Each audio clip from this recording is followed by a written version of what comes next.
আসসালামু আলাইকুম। আশা করি সবাই ভালো আছেন। ঈদ পরবর্তী কিছু কিছু চর্মরোগের প্রাদুর্ভাব দেখা গেছে। আজকে কথা বলবো সেসব নিয়ে। ঈদ পরবর্তী আমাদের চেম্বারে যেসব রোগী সবচেয়ে বেশি আসছেন সেটা হচ্ছে অ্যালার্জি বা আর্টিকারিয়া নিয়ে। বিশেষ করে আমরা মাটন বা বিফ খাওয়ার পরে, বিশেষ করে যে রেড মিটটা আমরা খাই সেটা খাওয়ার পরে কিন্তু অ্যালার্জির প্রাদুর্ভাবটা বেশি বেড়ে যাচ্ছে এবং এটা যে কোনো বয়সের মানুষেরই হতে পারে।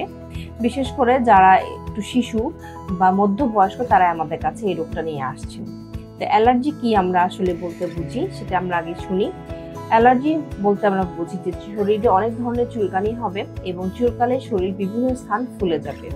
যদি অ্যালার্জি বেশি হয় তাহলে অনেক সময় সেটা শ্বাসকষ্ট হতে পারে, চোখ নাক মুখ দিয়ে পানি পড়তে পারে, পেটে ব্যথা হতে পারে এবং ত্বক ফুলে ত্বকের নিচে রক্ত জমাট বাঁধতে পারে।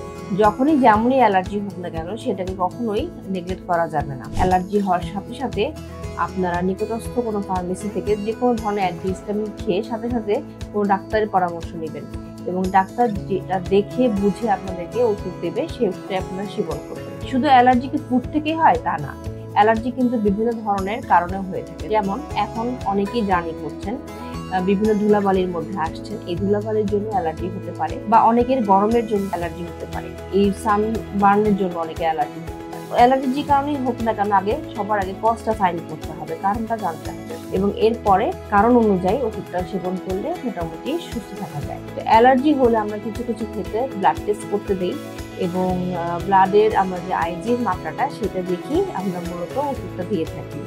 যে কারণেই হোক না কেন অ্যালার্জি, এটা ভয় পাওয়ার আসলে কিছু নাই। কিছু কিছু ক্ষেত্রে ইমার্জেন্সি, যেটা আমি একটু আগে বললাম, যে যদি অ্যালার্জি হওয়ার ফলে শ্বাসনালী ফুলে যায় বা পেট ব্যথা হয়, শরীরে ত্বকের নিচে রক্ত জমাট বেঁধে যায়, সেসব ক্ষেত্রে কিন্তু হসপিটালাইজড হতে হয় এবং এসব ক্ষেত্রে ইমার্জেন্সি বেসিসে ট্রিটমেন্ট নিতে হয়। আশা করি সুস্থ থাকবেন, ভালো থাকবেন সবাই। আসসালামু আলাইকুম।